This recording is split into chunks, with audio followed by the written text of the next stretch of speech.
All right, we're live. Hey guys, it's Jason with Kentucky Sustainable Living. I've got Shelly with Two Old Crows Homestead. We've got Jake with Dog Creek Farms. We've got Eric with Porterhouse and Teal. And we've got Chuck with Homestead Medical. Chuck, go ahead and kick it off. If people don't know who you are, kick it off. Tell everybody who you are, what you do, kind of your background, and what you're doing. My name's Chuck Peoples. I've been a paramedic for, I don't know, 28 years now. Worked in all different aspects of EMS, municipal, and then I contracted for a while. Worked internationally. I started a business, I don't know, it's coming up on 2 years, year and a half, as a result of going to Self-Reliance Festival. I was a speaker, asked to speak there a couple of times, and people kept telling me, oh, you ought to teach classes, you ought to teach classes. So I decided to do it, make money for myself instead of teaching for other people. So that's where I'm at, and I've taught all over the East Coast and stuff, and because of it, I've gotten to meet everybody that's on here right now, and I've met some great friends because of these events, just like what's getting ready to come up at the end of October. Yeah. Eric, kind of kick it around. Tell everybody who you are if people don't know, and kind of what you got going on. Well, my name is Eric, and I have a YouTube channel, my wife and I, Porterhouse and Teal. We both retired in 2015, and we are full-time homesteaders, empty nesters. So we have a lot of time on our hands to kind of do a lot of the things that we want to do. And we've been doing that here on our farm and decided to share some of what we've been doing, and been putting it out there on the YouTube channel. And I think it's been well received by folks. I'm grateful to be in this community. I've met every one of the people that are here in this chat as a result of getting out to these festivals. And I grew up on a farm. I learned a lot from my dad. He was a landscaper, gardener, and had an extremely green thumb. And I learned a lot of things from him along the way. And so I've always grown up growing my own food and that sort of thing. There was a very brief period of time where we moved into the city, but that was pretty short-lived. And we've been on our property now for, I think, around 23 years. We bought it in 2000, and we've got 22 acres here in Northern California. And just doing the homestead life, and glad to be here. Awesome. Well, the big thing, we've got our festival coming up at the end of October 28th and 29th. And Friday the 27th, these two gentlemen are going to be teaching classes. They're paid classes, each one of them totally different aspect of homesteading. Eric's going to be teaching about plant yield and your permaculture planting yields. Chuck is going to be talking about Homestead Medical. It goes way beyond tourniquets, chest seals, the tactical stuff. It goes in more homestead-related injuries, long-term stuff. Chuck, kind of tell people what your class is going to encompass. They see homestead medicine, they're like, oh, okay, they have an image of what it's going to be, but kind of explain to them what's going to happen with it. Well, it's well beyond first aid. The whole point of me doing this, and I saw a hole when I started thinking about teaching, developing classes of, all right, great, what do you do after you stop the bleed? What if you have to take care of somebody for 2 hours, 2 days, 2 weeks, 2 months? How are you going to, manage that? So, and it was also, what if you can't get, whether it's a natural disaster, end of society, whatever it is, what if you can't get to conventional medical care? Well, people want to know, and they want to be able to take care of themselves, their loved ones, their neighbors, members of their group. And that's what it's about. We're going to go into things like what a true patient assessment is. And I know that may sound boring, but everything and all your care is based on patient assessment. We're going to go over all the different types of wounds, wound closures, really what you're supposed to do to take care of that wound, whether you clean it, how you clean it, debride it, do you leave it open, do you close it, do you do a delayed closure, the different type of closures, We're going to go into fracture management, dislocation management, and we're going to go into emergency medical stuff. What if you have somebody who has a heart attack, has a stroke, is just sick, septic, has an infection? And we're also going to talk a little bit about pharmacology. I know people have, a lot of medications and things like that for, say, like their fish, and your fish get really sick. So we're going to talk about your fish that may weigh 180, 200 pounds and is 6'2", how you're going to administer that, and what proper medications to give. Those are called sharks, Chuck. Yeah. Well, but which antibiotic to give for what illness? There's different things, because you may give an antibiotic, because antibiotics are developed to treat and attack certain bacteria. And we're going to go over things like that. We're going to go over also things like, a lot of people don't think about it. What if you have a dental emergency and you can't get to the dentist? Let me tell you what, a good toothache, it'll take you out. What if you have a problem with your eyes, your ears, your nose, your throat? How to manage things like that. And then we're going to talk about the true long-term care and what equipment you really need. There's a lot of stuff of, all right, well, what do I buy to truly prepare? And like I said, and just like I said to the three of you all, when you're in my class, you don't have enough gauze. And you all attacked that pretty good and bought some in bulk. So, we're going to cover all those things, but a lot of people don't realize the extent of it. And this isn't first aid stuff. This is, you're going to learn things on a paramedic level, a nursing level, even a physician level. And as you know, you all have taken the class that you probably weren't real sure what you were getting into when you took it. And then when you left, I'll let you all be the testimonial for it, of the things you learned. But it's not just for people. A lot of the things that we're going to teach, we're going to transfer over to your livestock. A lot of these exact same things, you're going to be able to take care of your animals doing the exact same things, using the same equipment. Oh yeah, for sure. And all three of us, I took it, Shelly took it, Jake took it, and we all came out, it's like, hey, I didn't even think about this, or I didn't even think about that. Shelly's told me on multiple occasions, she was like, it was super well worth the time and the money to take it. So, and we can kind of dive deeper in that. Eric, tell us about your class and what you're going to do. Yeah. My hope for the class is that it's going to be something that's for everybody, quite honestly.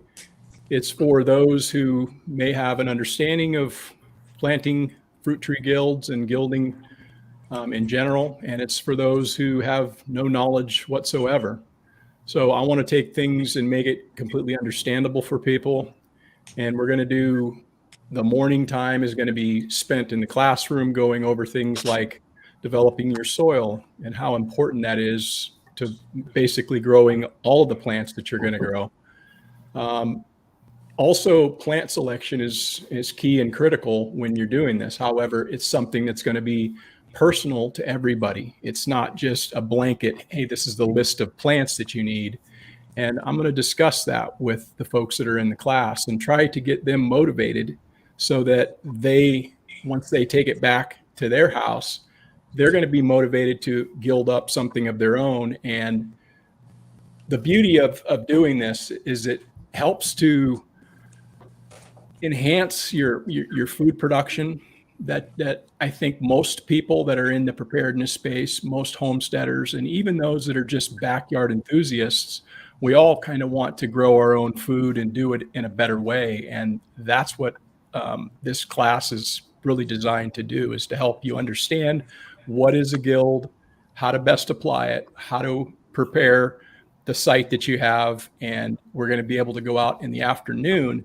And I believe we're going to a site that you've got chosen, Jason, that has some existing plants there that we're still debating on the site. We might wind up doing a little bit of guerrilla gardening. Okay. So we hadn't 100% decided on the site yet. It just kind of depends. But yeah, go ahead, Eric. I didn't mean to interrupt. Yeah, but we are going to be going out in the afternoon and have an opportunity to do that field work where we'll be planting some gilds so people will be able to see firsthand what it actually looks like and practically apply the things we've talked about in the morning. So, that's essentially it in a nutshell. And I, encourage anybody who's thinking about, signing up for the class, don't shy away from it, because it'll be an awesome opportunity for me to work directly with the folks that are in the class. And hopefully I'll be able to answer all the questions that they may have. Yeah, and that's the awesome thing about these two classes. You're going to have access pretty much all day to one of these two people to ask them questions without 100 to 200 people around there. So you're going to have pretty much all day to ask personal questions. Hey, Eric, I live in so and so. What might be something that'll work here? I know this will work in California, but it might not work in Tennessee. So you've got that personal aspect of it. And these are going to be smaller classes to where there's not going to be, like I said, 200 people in this class. And it's going to be hands-on. If you've never planted a tree before in your life, you're going to leave with the knowledge of how to take that tree that you've bought and hopefully not kill it and get it in the ground with all the accompanying plants with it. And it's an awesome class to go. I've been to a class and I took it, came back here, and we put in a monster food forest. And just like with Chuck, you're going to have access to him pretty much all day to ask him questions. Hey, Chuck, should I buy suture kit or should I do staples? This is my skill level. And he can answer that based on your skill level instead of, in a class of 300 people when he's giving a speech, and you got question and answer. He might get to your question, he might not. And he can spend some time with you and find out your situation. What's your skill level? And there's a lot of what ifs in both of these aspects that if you just come to a festival, there's thousands, hundreds of people walking by. He can't pay tons of attention right then. But with these two classes, you're going to have that personal one-on-one attention with people. Yeah, that's one of the things that kind of excites me about it, is just the intimate, nature of the classes themselves, because there isn't, like you said, a tremendous amount of people that are even going to be allowed to come into the class. So, I look forward to that. And having that one-on-one time with the students that are in the class, it's really important. Yeah, I that's what I enjoy. I enjoy teaching these classes, having the one-on-one. And then the most important thing is when you're learning a new skill, adults learn better by doing. They're tactile, learners. So I want you to put your hands on the equipment. I'm going to have all the equipment. Shelley wanted to know what it was like to actually staple skin. Jason wanted to know what it felt like to get staples without any lidocaine, anything like that. So Shelley stapled Jason.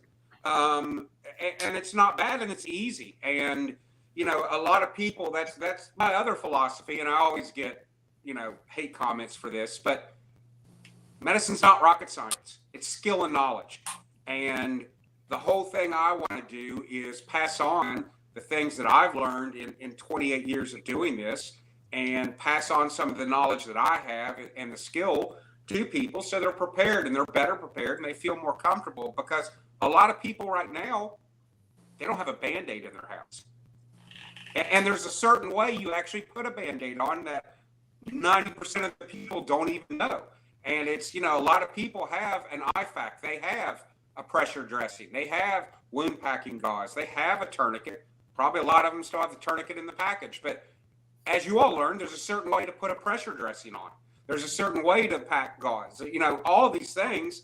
And it's showing that technique so you're confidently prepared. That's my whole goal. Yeah.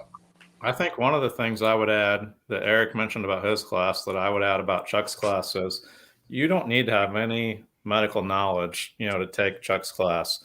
I called Jason before the class and I was like, I don't know anything, I don't want to mess the class up or slow it down. And, so I think that's something, if you're nervous about taking a class, or if you have no background, no knowledge, don't be afraid to sign up for the medical class. That's how you learn.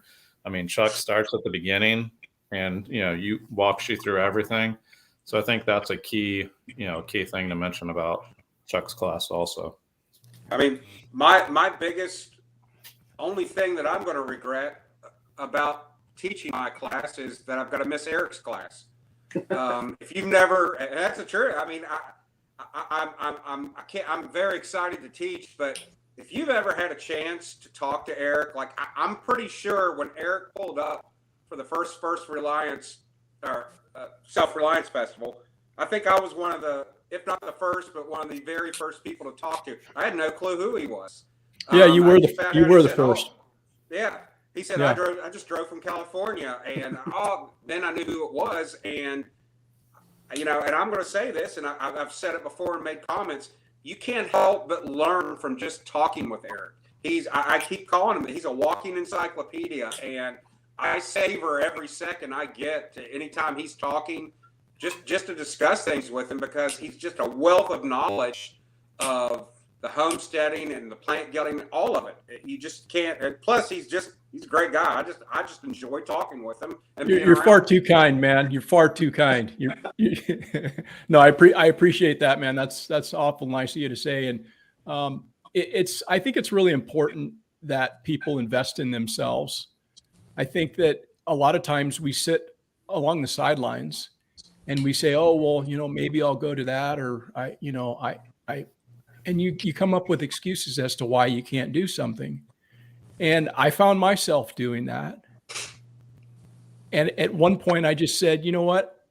I'm going to commit to going this, because there's a lot of people that I've seen on the internet, and I'd like to get to meet some of them, and I'd like to get to learn from some of them. And so I committed to going down to Self-Reliance Festival. And yeah, you're correct, Chuck. You were the first person. I think you were sitting there talking with John's boy, were you not? Yeah. Yeah. And I got out of my car and I went over and had a few words with you guys. And I was new in Tennessee, but I've been down there now a second time. And I went back down there to speak in March, I think it was, the last Self-Reliance Festival. And it's just a great thing to do. I can't encourage people enough to actually invest in yourself. And by taking one of these classes, you're doing that, because you're gaining some knowledge. And even, as I said before, even if there's things that you know about this already, there's still going to be things that you take away from this. You're going to take away the knowledge that somebody else can share with you and their perspective on how to do something. But you're also going to gain that relationship with that person. And I think that's one of the more special things that you get out of going to these festivals and investing in yourself. So yeah, I'm again looking forward to, having the opportunity to spend time with people, and I'll do my best to answer whatever questions you may have. I don't profess to be an expert in any of this, and I continually learn. I'm a lifelong learner, and I really enjoy learning, but I also enjoy teaching. So that's why I agreed to come down and share my knowledge and put this class on. And I look forward to it. And that's the awesome thing. And I've taken a gill planting class, and I've taken Chuck's class. They both give you actionable things that you can do when you get back home. I was excited after I took the gill class. I called Shelly and I'm like, hey, this is awesome stuff. And Shelly's like, tell me about it. So I told Shelly about it. We came back to my place and did an actual gill planting class and taught some of our members. I've got a thriving food forest. I went down there before we got on here. It's almost October, and I've still got strawberries coming in.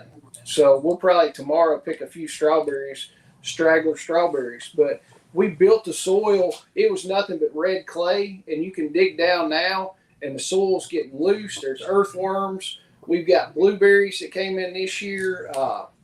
It's amazing.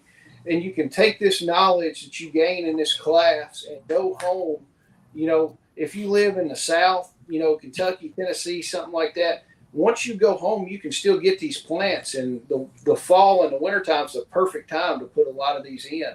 So as soon as you leave the festival, you can get your stuff and put it in the ground for spring. Chuck's class. I had a lot of medical equipment and stuff like that, but it opened my eyes on a few things that I didn't have. So we got together with a bunch of us, put in a bulk order, and did that actionable stuff. And still working on that. I'm still working on my guilds and stuff like that. So it's all actionable stuff. It's not a death by PowerPoint thing or anything like that where you're like, oh, great, I spent this money to hear about how you can theoretically do this. I can go home and do this tomorrow. And that's the awesome thing about the classes.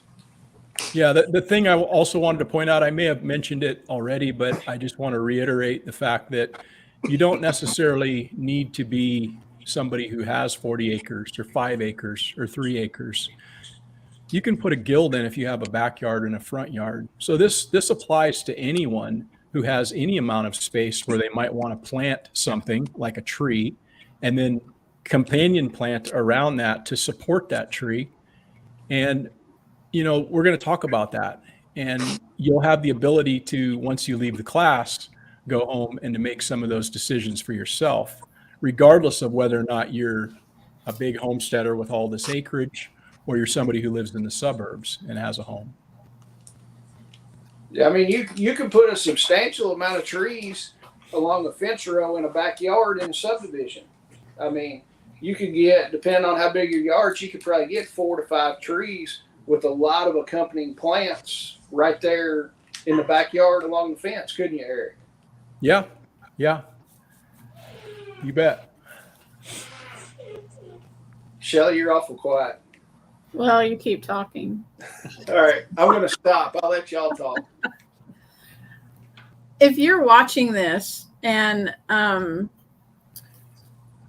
don't know what we're talking about, first of all, you can go to KentuckySustainableLiving.com and check out our website and find out about these classes and everything. But I want to, if you're somebody that when we say, like a tree guild or a plant guild, and you're like, I don't even know what you're talking about. Even so it's kind of a permaculture concept, I guess. And the whole idea behind it is to work with nature and mimic nature, what nature does. And Eric's going to teach you how to do that. That guild is something, it's a building block. And once you learn how to do that, you can continue to build it and work with nature and provide food for your family. And that's what's so amazing about it. It's one of these things that once you get it up and going, you can let it do its thing, and it will do its thing on its own without much intervention from you. So, and it's also one of those things that if you have a limited amount of funds, then you can do it in small chunks. It doesn't have to be, lots of money that you're investing in and putting this food forest or this plant guild or tree guild or whatever together. It's something that can be built over time. And Eric's going to show that to you. It's truly the greatest part of sustainability, to be able to put this in place and be able to live off of it. As far as the Homestead Medical class, Jason and Jake and I took this class. It'll be almost a year ago. Wasn't it January at the beginning of this year, I think? February.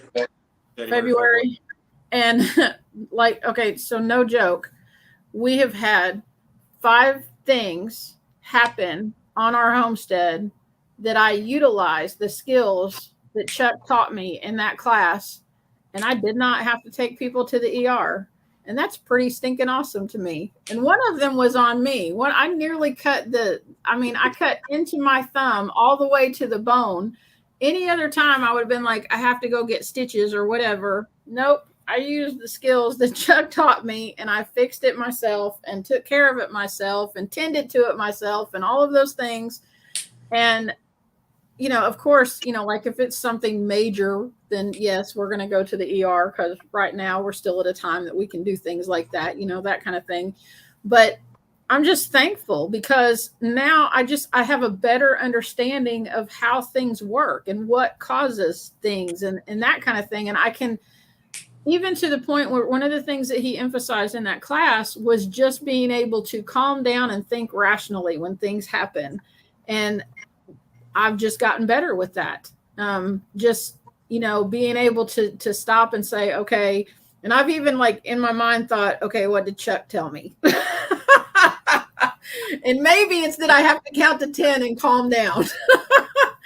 But it's well worth investing in yourself to do this. I cannot stress enough how just being able to take care of those emergencies when they happen, or those things when they happen, and then being able to be sustainable and provide for yourself, and both of these classes that these guys are doing, it's necessary.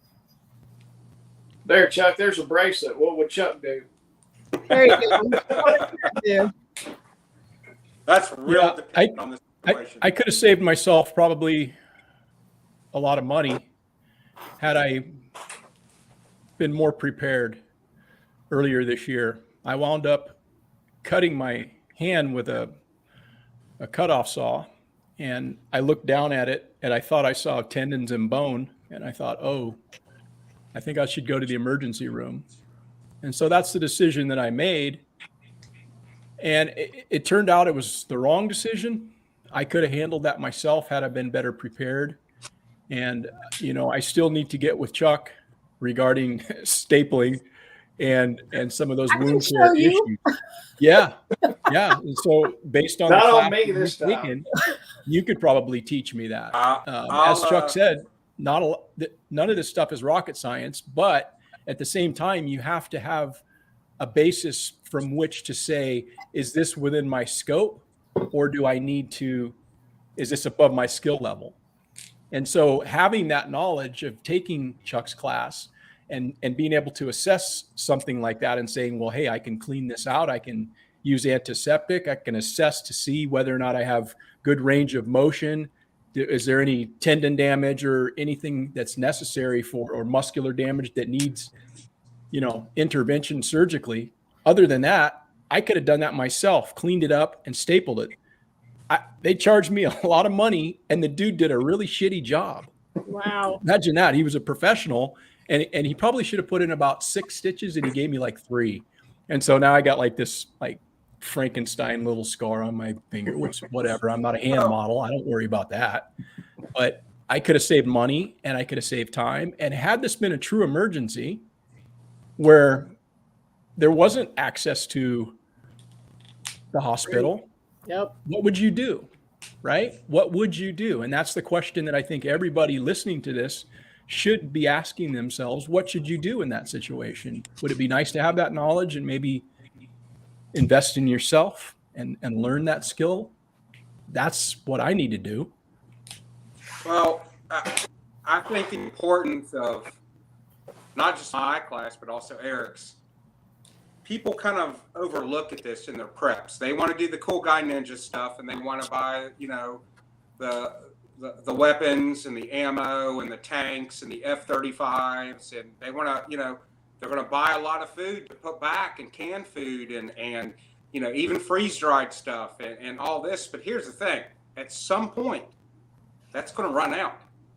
And if you don't take a class like Eric's, where you can grow your own food and do those things, I think these are 2 skills that are grossly overlooked, especially medical, because which one are you more likely to use?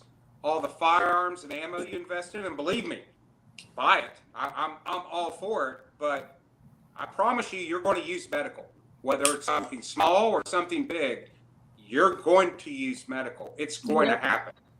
And I believe Jake was even mentioning today he saw taking his son to school. I think you said something. There was a car wreck. It was interesting. I was taking Grant to school, and there was a 5-car. Cars 30 feet off the road, and both sides, stuff everywhere. And the police weren't even there yet. Nobody was there. And Grant, who is 16 now, he's practicing driving. He'll be driving soon, and we're driving through there, and he's like, "Well, are you going to stop?" I go, "No, we're not going to stop, because I don't have the first aid kit in the car. You don't have a first aid kit in your car. And we can't help. So there's no point in us getting in the way. And he's like, why don't we have that? And I'm like, well, yeah, we should, but I traded my car in, so everything got cleaned out of it. We don't have another one for your car once you start driving.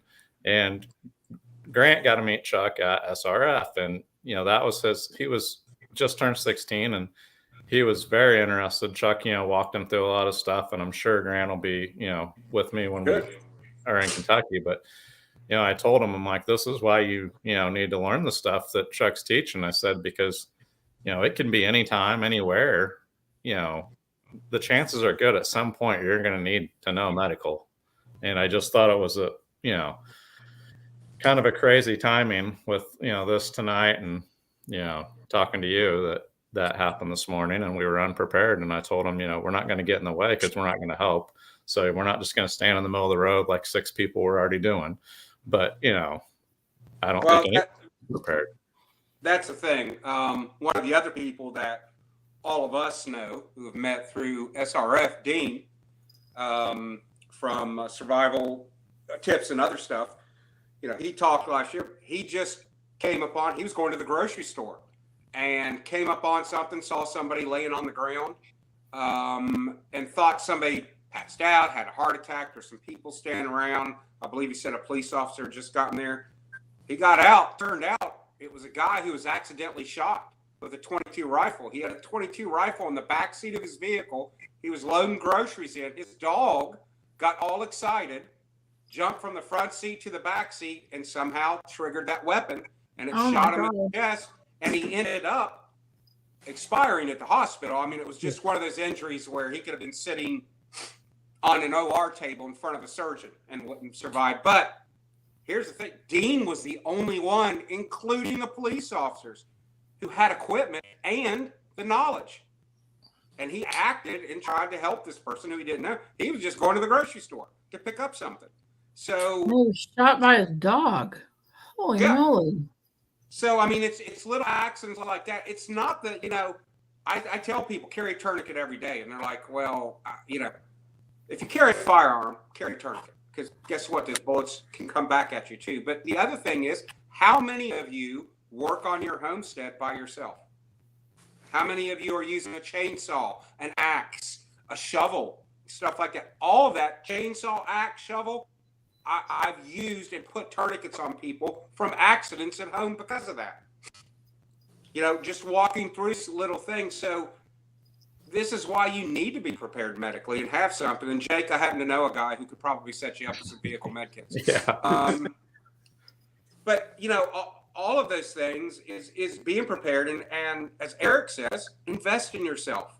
Don't you want to take care of your family? You want to take care of your neighbors, the people in your group, or just you come up on something horrible to where you could help. And it's also the same thing with Eric. Learn how to feed yourself, make yourself better, invest in yourself and your family.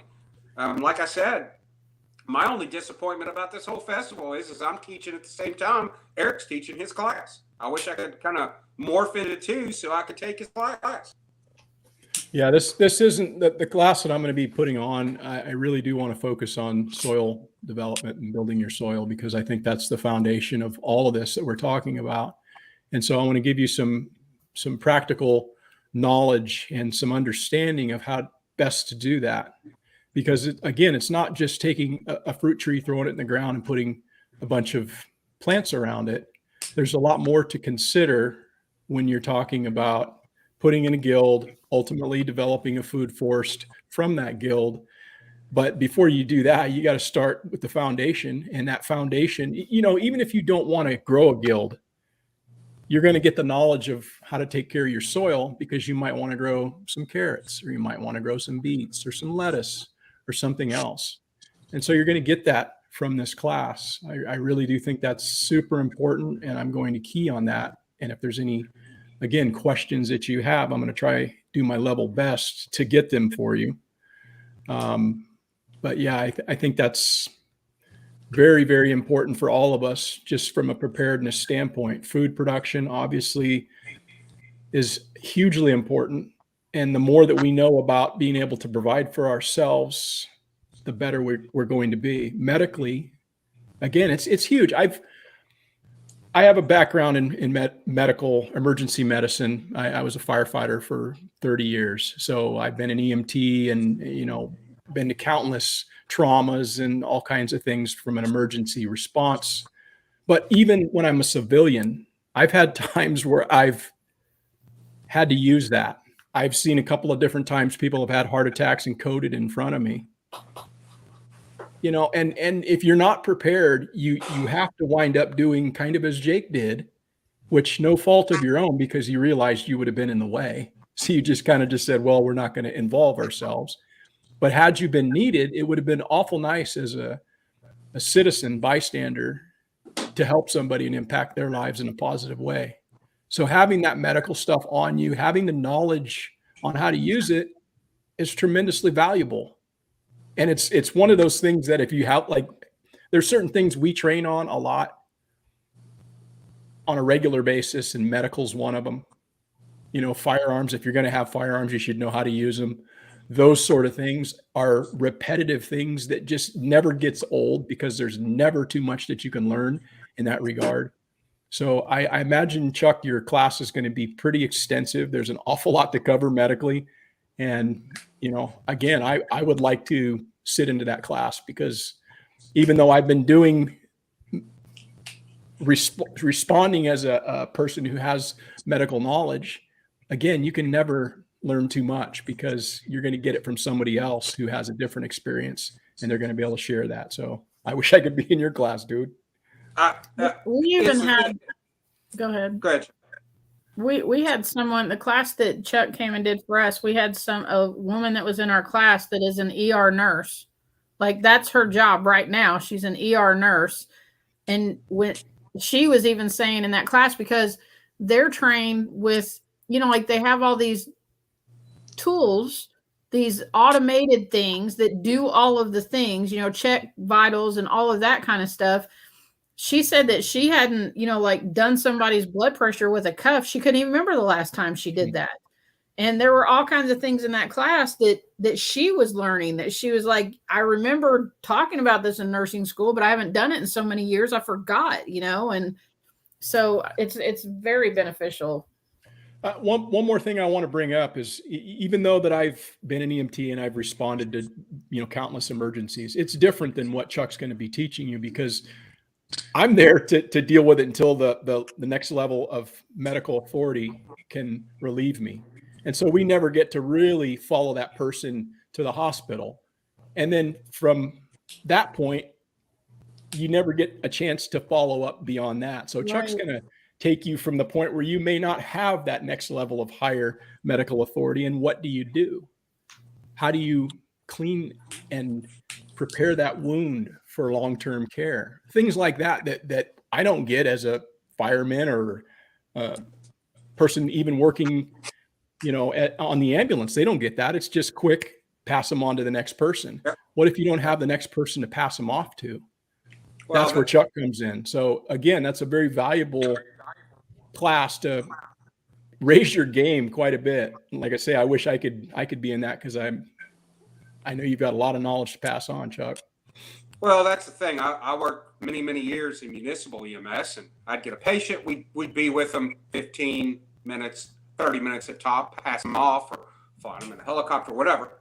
I really learned a lot of this stuff because of interest, but then I started working when I worked in remote rural areas overseas and stuff, where I was the highest trained medical person there. I was the village doctor, so to speak, or I had to take care of somebody because we couldn't get them evac for 2 days or 3, or we were in such a remote area. All my equipment was literally on my back that I could take care of somebody with. So I learned a lot from there, and I'm just passing that knowledge over from actual experiences that I've had. And then I've also taken a lot of extra training, because like Eric, mentioned, Shelley mentioned too, I've taken some of the same classes 3 and 4 times from different instructors, and I've learned, and I always have that aha moment with each different instructor, because they'll key on something or say something. It's like, oh, I've never seen it done that way, or oh, I never thought of doing it that way, or look at it from this angle.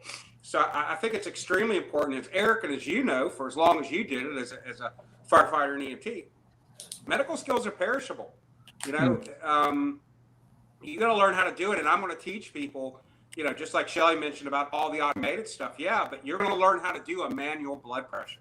You're going to actually learn how to use a stethoscope. And it's not just sticking it in your ears and throwing that bell up on somebody's chest. You're going to learn how to manipulate it and all the things you could do with just a stethoscope, just like I taught them. And Jake will tell you, I like having people who have no medical. He even came to me for the start of class and went, hey, look, I have zero experience. I have no idea what I'm doing. And I told him, good.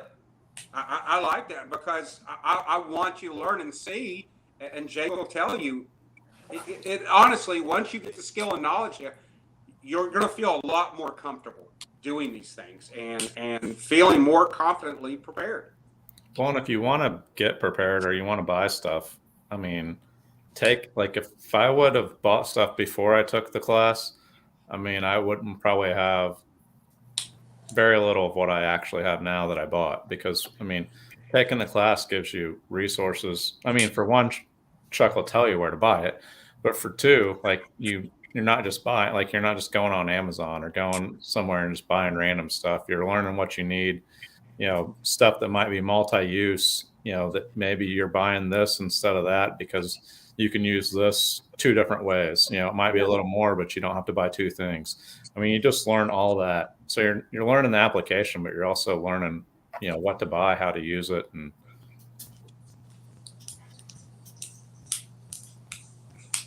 yeah, that is the big thing.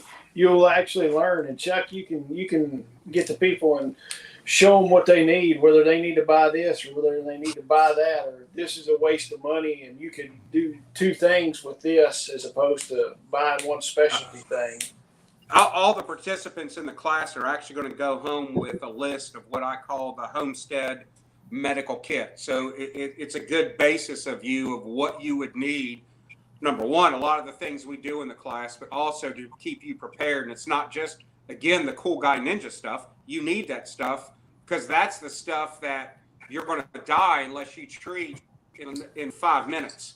But it's also going to do the other stuff, you know, of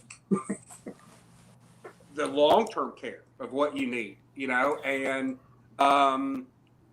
you know, and yeah, I think there is a video. I think Skane's girl just said there's a video out there floating around. I think getting stapled, but I'm going to show you how to use the staples, and you're actually going to be surprised where most people think, oh, I've got to be sutured. No, you don't. You know, most sutures are for one reason and one reason only. It's cosmetic. A lot of the same laceration stuff that you have can be done with a staple. Will you have more of a scar? Yeah. Are there some that you do need to know how to suture? But suturing is an art, and it's not something you can learn. That's all by itself. That's almost a day-long class.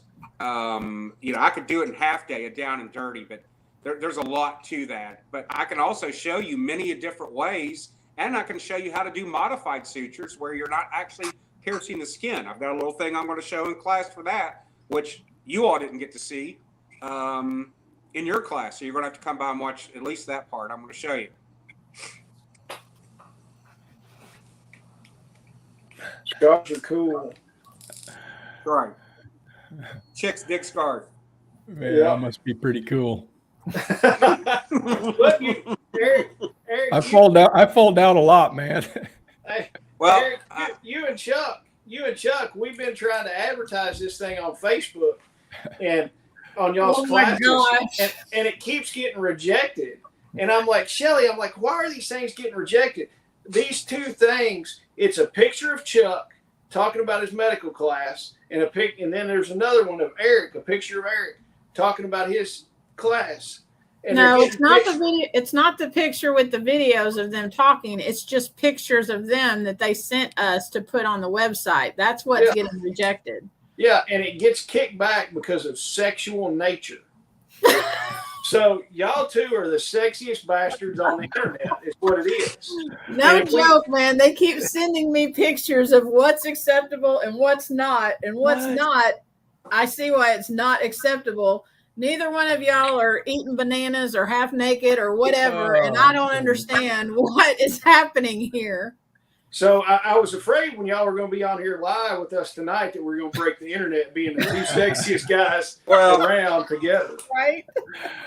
I mean, for Eric, I'm sure he gets that all the time. I mean, you know, he is a hero. He's that firefighter. You know, he's a professional firefighter. So yeah, that's I'm automatic retired. hero there. Yeah, so that is. I mean, y'all are the two sexiest guys on the internet right now. Wow. I'm sure there's other reasons. They may be using that as an excuse, but I'm pretty sure we know what the real reason is. What platform is that on? Is that on TikTok? That's on Facebook. Facebook. Okay. Yeah. TikTok will let you get away with pretty much anything. Yeah. So, well, see, we should have just streamed it on TikTok, and then we could both be eating bananas, and you know we'd be fine. or dick eggs. Oh my gosh, y'all ain't right. So yeah, I'm looking for it, and if people don't know, if you've never been to any type of a conference or a festival like this, my life when I went to the first SRF, I don't know how long ago, and it was like what Eric was mentioning earlier. I didn't know anybody, and it was in John's garage. It was there in the garage of the building, and it was maybe 100, 150 people. I didn't know anybody showed up, and now, honestly, all my friends, like people I consider close friends, are all from this community, from all the different parts, and the people I talk to, and just like the four of you that are on here, I learned something from watching your YouTube channels and talking with you. I mean, all of you, I've learned something. I enjoy it. Jason and I talk a three times a week. You know, I consider Jason a very good friend. I mean, I consider all of you all friends. But all the people who are close to me now that I really consider that I and even my mentors for my business and where I'm trying to aspire to be in preparedness wise and just lifestyle wise are all from this community. So that's what you're going to gain. It's not just the classes. It's meeting people and building that and making those connections, because it'll literally change your life. Because of all this, I've started a business. It's changed my life completely. I'm the happiest I've been in years because of it. And you're moving to Kentucky. Yeah. You'll be even happier. Yeah. Yeah, I would echo that sentiment 100%. And that was really my goal in going to SRF the first time. I mean, I intended on learning some things, but my goal was really to meet people. And I felt so much satisfaction leaving there. I was so motivated when I left there to go home and to do things. I, at that time, really hadn't really done much with my YouTube channel. And as a result of watching one of the speakers at the Self-Reliance Festival, I said, you know, maybe I should try this too, because he was talking about content creation. And so that was one of the things that motivated me by going there. And I had no idea when I drove out there that that's something that I had intended or wanted to do. It's just something that happened as a result of me making and taking the time to invest in myself by going there. And so, yeah, you don't know what you're going to get from this, but what I hope you get is I hope you get inspired from the class that at least I'm putting on. I hope you're inspired to be motivated once you leave there to go home and to do something for yourself as far as growing some food, looking at your property a little bit differently, and making some assessments based on some of the things we're going to talk about in the class. So I can't say enough about this community, about the people that I've met, and it's just been awesome. So I want to thank all of you guys. Well, I know, and I was actually thinking about this early today. I could get in a vehicle and drive cross country, whether I go down towards Texas or I go up on the northern route and over. And I was thinking about this. I know somebody that I've met face to face in every single state because of this whole network. And that's the whole reason I'm going to all 3 of these events this month is yes, I'm getting the word out of homestead medicine. Yes, I want to build my business, but to be honest, I'm going to Kansas next week because I want to be around Tag and Darren and Grumpy and Spags and all the people are going to be there, and Nicole's going to be there, and Tim, Toolman Tim's going to be there. It's all those people that I learn from. That's what excites me. Is I'm going to hopefully to be building money, because I wouldn't be here having this business, having Homestead Medical, if it wasn't for this community. I mean, when everybody started telling me, oh, you should teach, you ought to do this on your own. And then I thought about it, and I was actually sitting around talking. I made a comment to John Willis and a couple other people that were around at his place. And I said, I think I'm going to start a business and do this. And he went, no, you won't. He goes, you're just talking about it. Well, that pissed me off. And I was like, all right, well, I'll show you, which is his Vulcan mind meld thing that he likes to do to people. And it motivated me enough to where I do it. And I'm thankful because now I mold decisions I make. These are the people I call. It's all from this network and this community, because I see the proof of success from all of them. And you're going to see all these same people I just mentioned in Kentucky, except for Tim, who can't make it. But he said he swears up and down he's going to be at the one in the spring. But, yep, that's what he told me. We just came home from the Back to the Land Festival, which is the very first homesteading festival that Randy and I ever went to. And this is the 3rd year that they've had it. And it was, they had some phenomenal speakers, but it was like a family reunion. You seriously meet people. The very first festival that we went to, the very first Back to the Land, we went because Billy Bond was going to be there teaching people how to butcher a hog. And we wanted to learn how to do that. When we got home from that festival, one of our hogs was dead in the field. He had impaled himself on a post or whatever. I picked up my phone and I called William, Billy's son, and I was like, we just had this class. I don't have knives. I have no idea what to do. I've got this hog that I can't process for food, and I don't know what to do with it. And he walked us through it. Building community is so important, especially, I live in rural Kentucky, but most of the people around here do traditional farming. It's not like the stuff that Randy and I want to do, like regenerative agriculture, whatever you want to call it, permaculture, whatever. And so when I have questions about things, I need people that I can talk to, that I trust, that are going to, point me in that direction and not set me back 10 years or whatever by doing something wrong.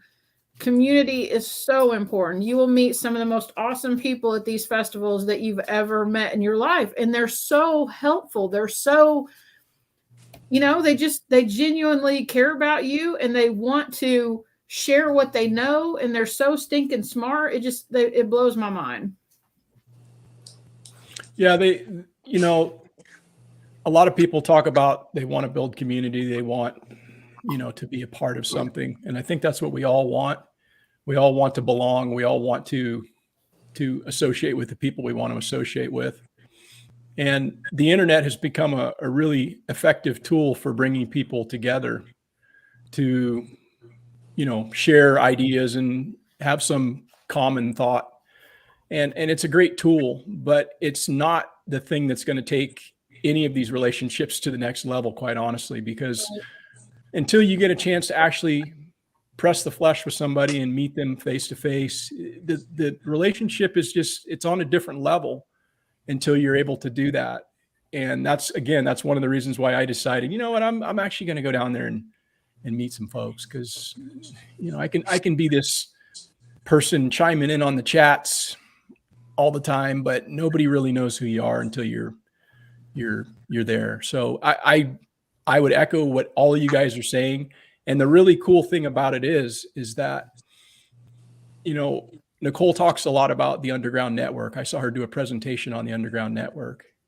And that's really what we've built in these types of meetups. Yep. Because I can call somebody on the other side of the country and say, hey, what's really going on? You know, because I've got phone numbers of all y'all. And I can say, hey, what's it really going like? This is what I'm hearing is happening in Indiana. But I can call Jake and say, what's really going on, man? What do you see? And they can do the same for me. So that's the value of getting out there, going to these festivals, you know, and yeah, I can't say enough about it. Well, and people ought to support, you know, you've got your phone in front of you all the time or your computer and you're watching YouTube. Subscribe to these channels. If you watch the videos, take that 0.2 seconds and at least hit the like button. But even better, share it. If it brings value to you, share the videos out. Make a comment, because it does help everybody, because none of us are getting paid to do this. Well, Eric might be now because he's got like, you know, 412,000 subscribers. He's got 4 million. What are you talking about? Yeah. Because he's so sexy. Oh yeah, here we go with that's that what it again. is. But you know, and the thing is what's cool is when I met Eric, he exploded after that with some of the videos he was doing, and saw that, and people see the value he brings. But it's also Shelly's video she does, Jake when he does some, you know, when you do some. Jason, you know, just learning stuff. And the good thing is any of these people I can call up and ask questions. It gets answered, or Billy, or I can call Spags or Grumpy, Yoda, you know, just everybody, Dean down in Texas, you know, who I talk to very frequently, who just knows everything. But that's a thing. But I can also think you could actually spend money within their businesses, you know, that the people who do things. Dean is an exceptional artist. If you haven't seen his stuff, he'll commission and do a painting and stuff for you, or a drawing. That's amazing. You want a dog? You want a protection dog? You know, we've got Joel, you know, down in Florida, Fortress Canine. We won't even go into the firearms things, how many people we've got, you know, that could teach you firearms, but it's all this different stuff, this community. Like, you know, what Eric just said, we've already developed the underground community. We developed a commerce kind of network also from that. And I really didn't quite think of it in that angle until Eric just mentioned it. Well, I talked to Eric earlier this year. I don't know if they're selling on eBay anymore, but his wife was selling some stuff on eBay, and he's like, hey, I need help with this. I'm like, call me. I'll walk you through the whole thing. I mean, we talked a few times just over, you know, that dealing. And I mean, you know, if I can help, then I'm going to. I mean, everybody has knowledge of different things. And I think one thing I'll add, everybody's talking about how we go to these events and make all these friends. I'm not a person that's really ever went to an event and talked to people. Honestly, that's why I struggle with the YouTube thing. Like, it's just like, it's a little out of my normal comfort zone. I'm trying to get my son into it. That's how YouTube actually started. But I just want to tell you, like, going to these events, you have to realize, like, you're going with that. I mean, everybody there is probably like-minded or they wouldn't be there. So, I mean, you know, get out of your comfort zone a little. You're never going to grow community by sitting at home, you know, watching videos. Right. You got to go to the event, get out of your comfort zone a little bit and talk to people. I've talked about it on here before, but when I took Grant to the, you know, event, you know, he got out of his comfort zone, and, you know, he had a ton of fun. I mean, I sent him I think Eric had him on his thumbnail for an interview. When we got together and we were talking while we were at an SRF, and I sent it to Grant, and I'm like, look, you know, you're famous. And he's like, am I getting paid for this? Yeah, he's in just, you know, well, you just got to get out and get out of your comfort zone a little bit. I mean, there's a lot of great people, and you're only going to get out what you put in. Well, and you can also build generations of this. Like, I get excited just with Grant. He came up, you know, to us, and he wanted to learn about something, start telling him. I'll watch his eyes light up. And at first he was real shy, wouldn't talk a lot. And then once he just did one thing, he was there the whole weekend, which I loved. And my own son, who grew up around it was kind of forced upon him. Thankfully, he still likes it and likes hanging out with his dad. But he comes to the events with me. He helps teach me. And I couldn't be more thankful for Chase coming and doing that. Now my grandson and stuff. And it's fun to watch the younger generations of stuff come up when they actually get that bug at an early age. Imagine what they're going to be like and where they're going to be by the time they get to our age. That's kind of what excites me is getting them early prepared, because it's just going to make them better, the family better, the people around them better. Yeah, their grumpy's on, and Grant definitely likes mashed potatoes. Yes, he likes the mashed potatoes. 5-gallon bucket of mashed potatoes for that boy. Yeah, and talking about building a community and meeting people and stuff like that. This is our first time doing this event. I mean, it was born and we talked about doing this. This is the first time doing it, and I've had people. I get emails almost every day of people signing up and going to come. Somebody sent me yesterday an email. They're coming from Oklahoma and wanted some more details about it. So people were coming from Oklahoma. Eric's coming from California. Granted, there might not be a lot more people coming from California, but Chuck's coming from West Virginia, where he lives for now. Jake's in Indiana. There's going to be people coming from all around different states. It's not just people in Kentucky. So if you live in Tennessee, don't be like, well, yeah, I'm going to go, but I'm just going to meet people in Kentucky. There's going to be a ton of people from Tennessee there. I can guarantee it. There'll be a lot of people from Ohio. I know half a dozen people from West Virginia that are going, who contacted me and go, hey, tell me more about this thing in Bowling Green. And I've told, but there's going to be people, you're going to see people from North Carolina, South Carolina. I think you'll see a lot of people. You've got vendors coming up from Florida. So and we got vendors coming in from Michigan also. Nifty Hoops does hoop houses. They're coming all the way from Michigan. Andy from Little Andy's Homestead will be there from Michigan. Yeah. And of course Kansas. There's going to be a bunch of Kansas hoodlums there. All those Midwest guys, which I get to hang out with them next week, which I'm excited about. I'm sorry. So we're coming up on an hour, and normally we cut these off in an hour, but Eric, can you tell everybody where they can find you?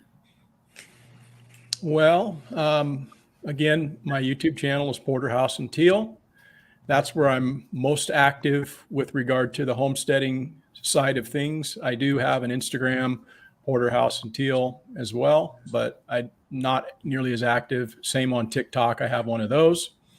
I do have a website, porterhouseandteal.com, where there's more information regarding what we've got going on and what we're doing and how we can be reached.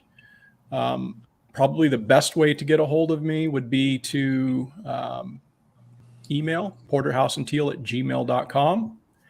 And yeah, that's my contacts. Is that what you were looking for, Shelley?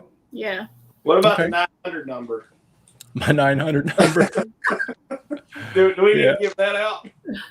No. Well, look, he's already been, he's already been banned on Facebook for being so damn sexy. So, Yeah. All right, Chuck, what about you? Where can they find you?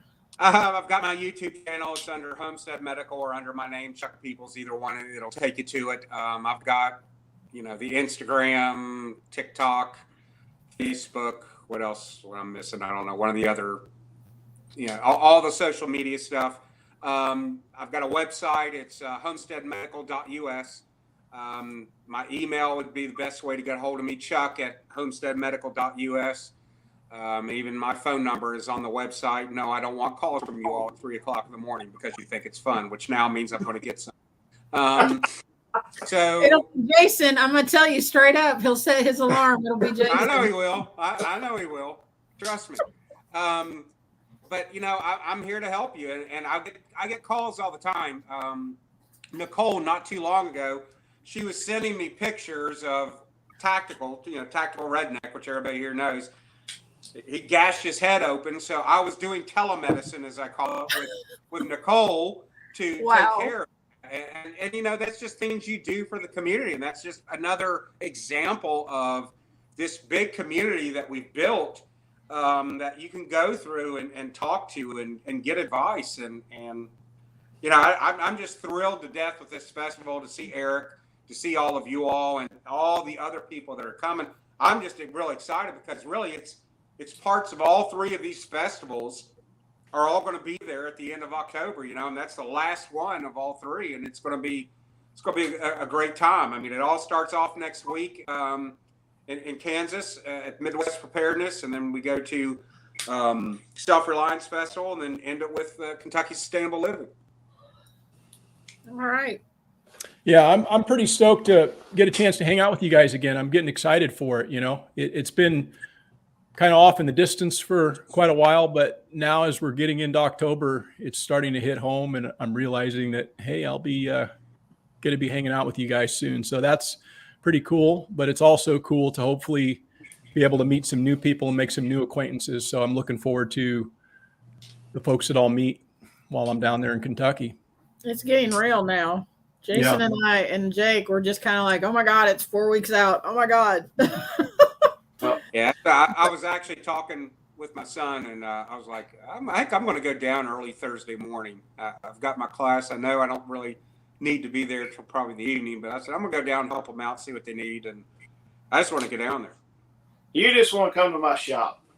Well, there's that too. Yeah, I do want to come and look at everything you've changed since I've been there last. So, all the stuff that you've added. Oh, you can help me work on the greenhouse. I can do that. I'd enjoy it. So you can find Jason over here at Kentucky Sustainable Living on YouTube, on Facebook.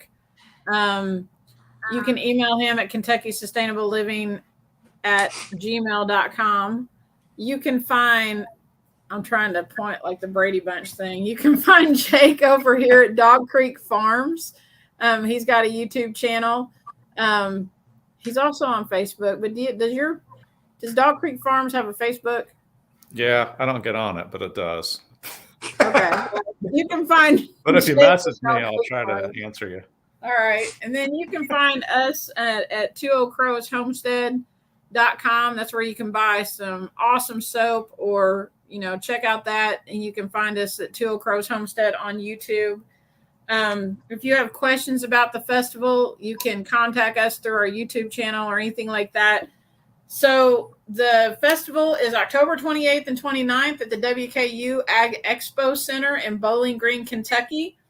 Chuck and Eric, their classes are on October 27th. You can find all of the information about those classes at KentuckySustainableLiving.com. We have the most awesome lineup of speakers that you guys won't be disappointed, I promise. The actual festival on Saturday and Sunday is free, so you can come and check all of that out, but be sure to check out their classes and get registered for those. We actually have just a few spaces left, so make sure that you get on there and get registered. Some of the people that are going to be at the festival are Enos Zook, the Bluegrass Trapper. I don't know. He was one of the first people that we interviewed on Festival Friday, and that dude cracks me up. I can't wait to hear him talk. He's so funny. Andy from Andy's Little Homestead is going to be there. Bruce DeVries, who's in the chat tonight. I don't know if he's still on there, but Bruce is going to be teaching about biochar, and he makes the most amazing leather goods that you will ever. Y'all, ladies, if you need a purse, this guy can hook you up. He's got some awesome stuff. Or guys. Anyway, we're going to have Darren Strong doing a hog processing and a chicken processing, and he's going to be backed up by Billy Bond from Permapasture. We're going to have Aaron T. Scott. Who else? I'm looking down my list. We've got Darren and Patty. No, sorry. Garen and Angela from Grumpy Acres. They're going to be there talking about food preservation. And Angela, check it out, man. Got my ham and cheese chips. Love these things. They're going to have all their freeze-dried food and all of that stuff. And they've actually expanded their booth a little bit. They've got like some woodworking stuff. They've got some tools. You can get sun ovens from them. You need to check them out. They just need to bring mashed potatoes. That's really. Like a bucket of mashed potatoes. Yeah. Feed trough. And then we've got Emily Rock, who's going to do Homestead Dairy. She's going to be teaching you about dairy cows. Chris Frazier is going to be there talking about solar panels and how to put your house just completely off grid. He's really awesome at that. Tina, his wife, is going to be talking about building community along with Tag. Tag is going to be talking about that as well. I know that I'm forgetting people. Bill Stormfeather is going to be talking about the first 30 days. Who else? Jeff Smith, he's the everyday prepper. He's going to be talking about hand tools. And did I say Greg Brand? Greg Brand is going to be there doing pasture management. Yeah. I feel like I've forgotten somebody. I'm looking at my list, but I'm not sure. Oh, Jake Drum. He's also going to be doing a talk on medical. His is, I can't think of the name of it. Tactic or something about practical practical, not tactical, I think. Or that's yours. Mine. He's got a witty thing for his too. I can't think of what it is. Jake's you can learn a lot from Jake. He's got a lot of experience and just a really good guy, and he gives that's a presentation I think everybody will enjoy. Yeah, he's the first time that I went to SRF, he was there presenting, and I got a lot out of his presentation. He's a good guy. So come check it out, y'all. Get on the website, register for the newsletter. Let us know that you're coming. And I'll just, I'm going to send the newsletter. Go ahead. Take my class on Sunday too. Oh yeah, Stop the Bleed. You definitely want to get to that class. And aren't you giving them a tourniquet? So giving them a tourniquet? My class on Friday, all the participants are going to be leaving with a kit. I'm not going to say what it is because it's kind of a debut thing. But on Sunday, the emergency trauma class, and it's well beyond Stop the Bleed. This is you're going to get a Stop the Bleed certificate from the American College of Surgeons. I'm an instructor with them, but you're also going to get beyond what that curriculum is. But you're going to go home with a CAT Gen 7 tourniquet, brand new, in the package. But you're taking it out of the package before you leave my presence, because I'm not letting anybody walk anywhere with the tourniquet still in the package and not ready. And y'all, those tourniquets are actually like just a little under $50. I mean, that you're getting that within the cost of the class. So it's well worth the class or the cost. But that class is on Sunday. So yeah, you can register for that through the website. They're all on there. And then Jason, do you want to talk about the dinner? Yeah, Saturday night, we're doing a charity dinner for Vets for Child Rescue. It's an awesome organization. They help save children and put the pedos in prison. So I want to be nice tonight. But they put the scumbags in jail, hopefully forever. But we're doing a charity dinner for Vets for Child Rescue Saturday night. All our speakers are going to be at the dinner. So if you want to come, give some money to an awesome cause, eat dinner with these two guys will be there. All the speakers will be there, so you'll get time to sit down, have dinner with them. We'll have some wine, stuff like that. And all the money's going to that charity, and that will be Saturday night. And you can buy tickets on the website. It's going to be a small dinner, so go ahead and get tickets as soon as you can, because we will probably sell out of those tickets fast. And also, with Eric and Chuck's class, the seats are limited to where it's a small classroom. So don't wait until the Thursday before to be like, oh, I'm going to buy my ticket. You should buy your tickets now because they will sell out. And I just don't want people saying, oh, man, on Thursday, I wish I'd have bought that ticket. Go ahead and buy your tickets now because if you wait too late, they probably won't be there. Right.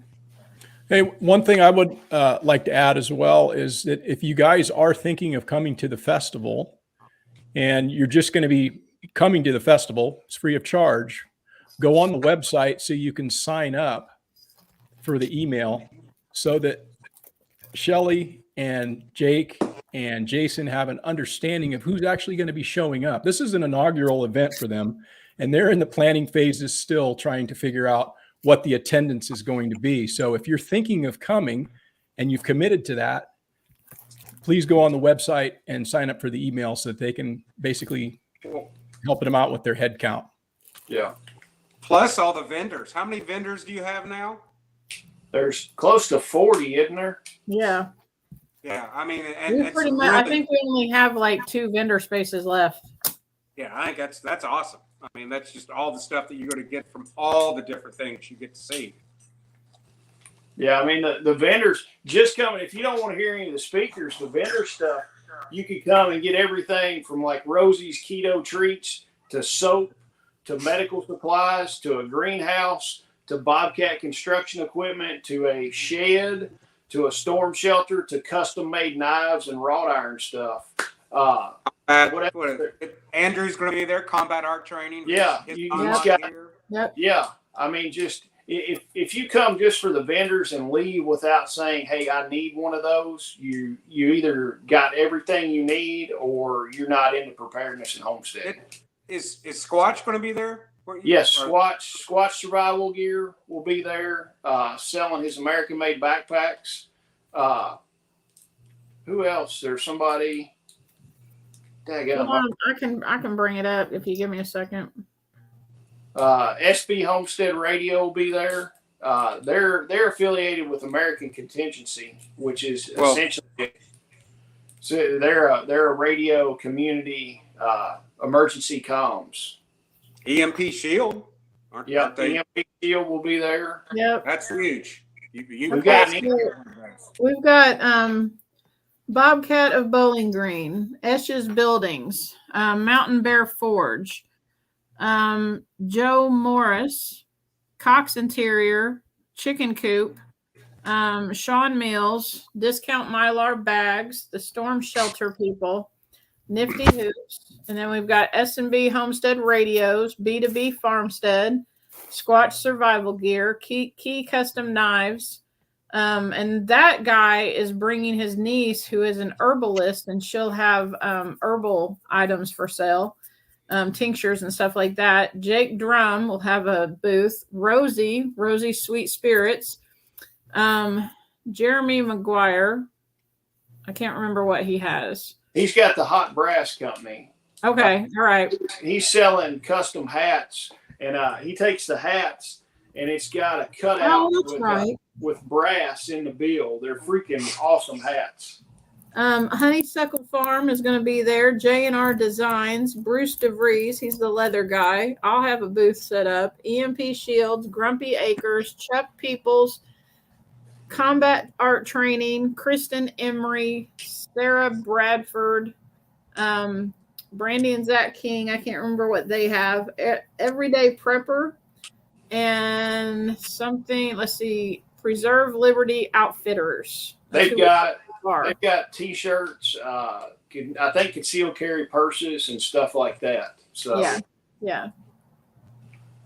But yeah, I mean, there's a ton of stinking vendors. I mean, we've worked hard on getting a big vendor and a diversity of vendors. So it appeals to homesteading and the preparedness aspect of it. I'm thoroughly impressed with the three of you have put together for a first-time event. Just the people you have coming, the number of vendors, and just the event location. I mean, you all have done an outstanding job, and if nobody's ever been to an event like this before, and they come to yours, they're going to be spoiled. They're going to think, "Oh, this is the way they're all like this." They're not, especially first time. And the event, everything is inside in a climate-controlled area at the event. So the weather's not going to be a factor. Nobody's like, oh, it's going to be 30 degrees. Hell, you're gonna walk from your car inside. If you can't handle 30 degrees walking from your car inside, you probably don't need to be out of the house personally. Plenty of parking. I mean, all the amenities are right there. I mean, you won't have any problems. Yeah. The two things that will be outside, Bobcat will have two pieces of equipment outside, but they're also going to have equipment inside. And then Esch's sheds we're limited on the door size to get sheds in. So they're bringing one of their smaller buildings inside to where we can look at if it's crappy weather. But they're going to have a full size, probably their biggest shed that they offer outside. So you can go out there and look at it. But everything else will be inside. Hey, is there RV hookups or parking for RVs? Yes, I forgot to say something about that. So you cannot, it's not full service. It has water and electric, but no sewer. And you cannot have a fire. You can't do a campfire. But we have a limited number. I want to say I know we have at least 20 RV hookups, and you can, on the website, you can reserve those. They're $30 a night, and you can reserve one. And yeah, so bring your travel trailer, whatever, bring it up there, and we'll hook you up. And they Hey, do have showers you can use. Yeah. Oh, wow. If diesel wasn't like $7 a gallon, I might have drove out. Yeah. It's bad out Is here. that what Man. it is in California? Well, like in LA, gas is like $7. I've seen some signs that say $7, but it's $5.5, $6 a gallon for gas here. Wow. Yeah. Hey, you know, another awesome thing is the governor just signed a bunch of gun control laws, and Yeah, I saw that. you saw that they'll be raising the taxes on top of the taxes that already exist, like 22% for ammo. It was on guns and ammo, wasn't it? Yeah, guns and guns and all the parts with guns and ammo. Yeah. So, yeah, it's good to have people out of state, is what I'm trying to say. Well, it'd be worth it for you to drive out here and load up and drive back. Oh, yeah, it's good to know people. Yep. Oh yeah, for sure. All right, well, guys, I think I'm going to go eat dinner. I appreciate everybody being on here. Does anybody got anything else to say before we break the internet? Thank you, everybody, for getting on here tonight. We've got each time we do this, our crowds get a little bit bigger. So share this on your social media. Let everybody know about the festival. Invite your friends. Go register on the website. We can't wait to see you. All right, guys. Y'all have a good night, and we will see you at our festival later on this month. Good night. See y'all.